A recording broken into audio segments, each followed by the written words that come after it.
So how good can you get at making guitar loops in 3 months?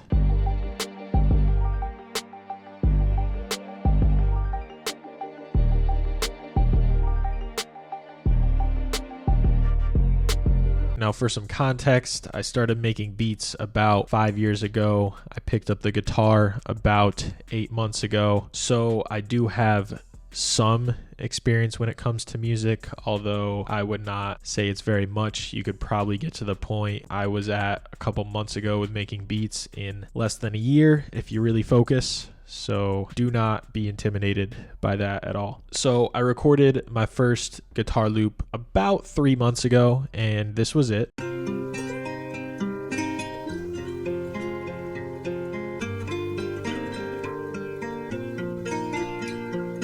Now this loop isn't bad at all, but the quality definitely leaves a lot to be desired. Here is a loop that I made just the other day.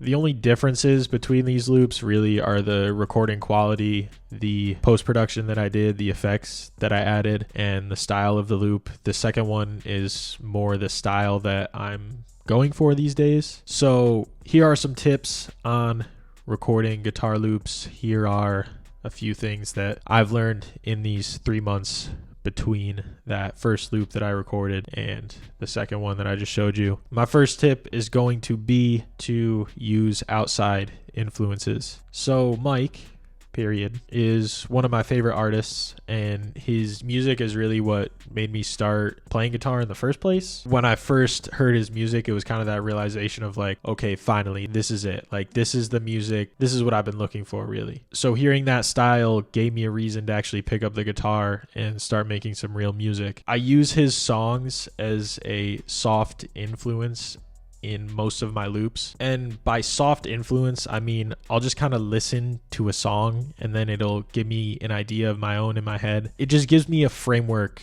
to work in. And I do my best work when I give myself a framework to work in, and then I just give myself full creativity within that framework. I can't just sit down and make a loop with nothing to work off of. I need something to build from. So the first tip I'll give you is to find songs, find artists that you like, use them as an influence, make loops based off of that, and create your own style from that music that you already know that you like. Tip number 2 is the real one. Learn some music theory. So if you're like I was, you are clicking around in FL Studio as if it's a video game, and you're just using the ghost notes as a little guide to get you through making the melody, and then you throw some drums on your melody, and then that's it. You have a beat. I got very bored of that after 5 years, but the point here is to actually learn some theory. And all you have to do is go to those songs that you like and find out what chords they're using, what keys they're in, study the rhythms and patterns that they're using when they're strumming or picking, and then just take that and learn to apply it to the instrument and the music that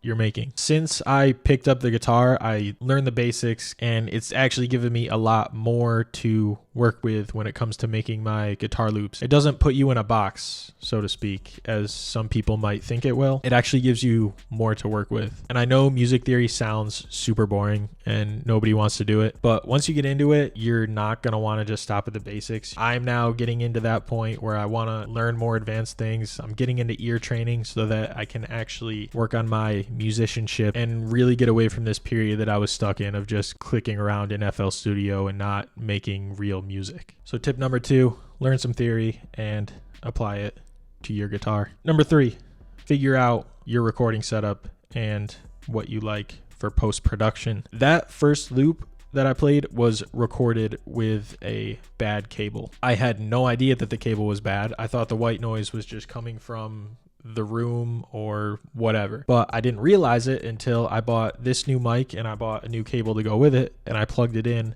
and it was silent. It was quite the epiphany, let me tell you. So that's something that's pretty straightforward. Figure out your recording setup. Make sure there's not a lot of background noise.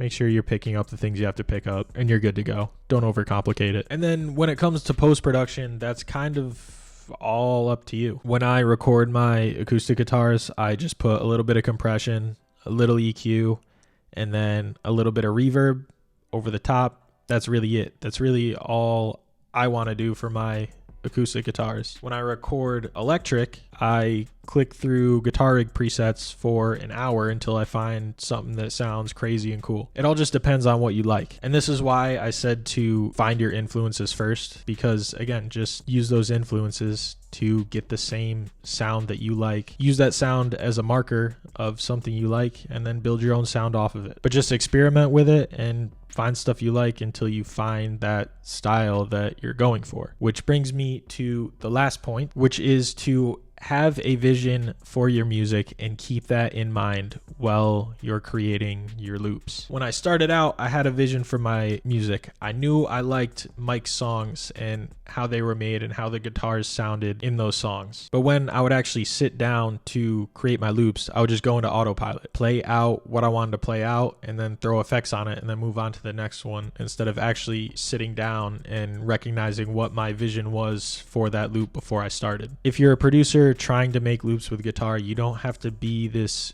guitarist that's just shredding like crazy. As a producer, it probably benefits you to just learn the basics and slowly get better as time goes on. All you have to do as a loop maker is have a vision for the sound that you want to create. When you're making your loops, just slow down, keep the vision in mind, and work with that loop until you get to the sound that you want. So those are 4 things I've learned after making guitar loops for the past 3 months. Nothing really too technical, kind of just big idea things to get you started and keep you going. We can get into the technical stuff later on, but I feel like these big idea things are the most important when you're getting started and while you're going through it.